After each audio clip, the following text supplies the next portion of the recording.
Men bu odamlardan orqamga qaramasdan qochaman. Birinchisi, bu nima ish qilsangiz ham sizni hamma qilgan ishlaringizni обесценивать qiladigan odamlar.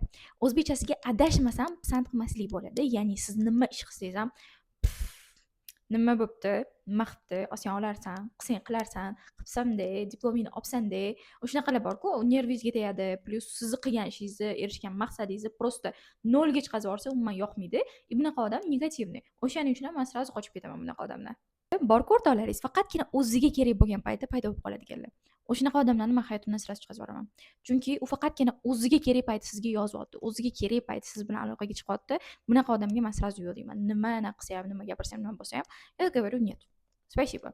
Chunki shuncha paytdan beri meni eslamading, gapirmading, boshqa qilmading yoki qayergadir chaqirmading-da, o'zingga kerak payti menga telefon qilyapsan. Uzr-u, menga to'g'ri kelmaydi. Xayrlashamiz. Grubostni, ya'ni qo'pollikni xarakter deb o'ylaydiganlar. Yana boshqa sinonimi bor. Rostgo'ylar. Tipa rost gapirishni sevadi va keraksiz joyda shalop etib nimadirlarni chiqarib turadi. Ya'ni bu chiqazgan narsasi hech kimga yoqmaydi, negativniy bo'ladi, hamma joyda atmosferani buzib turadi. Shu yerda men aytadigan gapim, sen rost qo'ymassan, sen просто yoqimsizsan. Tan olaylik, bunaqa odamlar hech kimga yoqmaydi. Hayotimizda ham baribir ko'rgimiz kelmaydi.